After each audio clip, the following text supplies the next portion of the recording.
Patunay raw ang pagkakasiba kay General Nicolas Torre III bilang PNP chief na walang forever. Tingin pa ng ilang mga senador ay sumobra raw sa pagdedesisyon si Torre ng walang pahintulot ng Pangulo.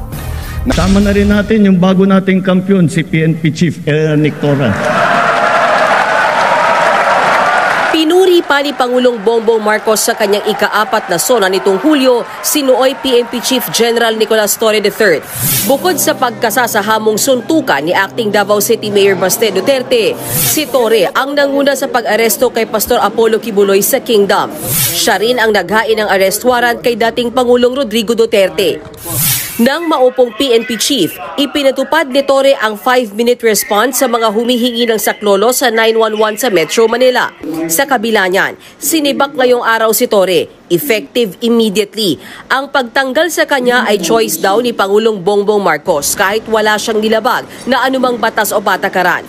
Sabi ni Senator Amy Marcos, parang nagdilang anghel siya. Sinita niya raw kamakailan si Torre nang tanggalin ng kapwa Ilocano na si Police Lieutenant General Jose Nartates Jr. bilang second in command sa PNP. Alam ko na-demote si Nartates at iba pang general na Ilocano, nagdadaing kung bakit daw nangyari yun. Kaya sinita ko siya, sabi ko, hoy, ba't ganun? Nako, may balik yan, magdahan-dahan ka. Hindi ko naman alam, magiging bilang anghel ako. At nagpapaumanhin ako, wala akong alam.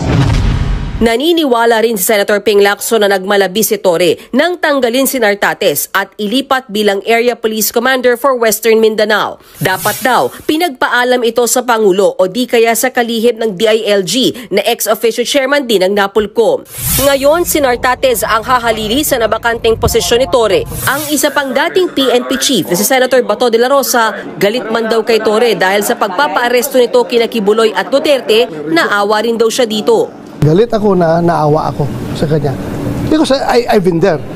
What if ako ang nandyan, nakaupo? Lahat-lahat na ginawa ko. Kahit na yung bordering to illegal acts, unconstitutional acts, questionable acts. Ginawa ko na lahat-lahat. Pagkatapos, ngayon, tanggalin lang niyo ako. Just goes to show na ulang forever. Para kina Senate President Chis Escudero at Senate President Pro Tempore Jinggoy Estrada, karapatan ng Pangulo na sibakin si Torre. Sana hindi maapektuhan dahil again, serving at the pleasure of the President ang sinumang PNP chief. When he was appointed as Chief PNP, sinabi ko na we have the most arrogant Chief of Police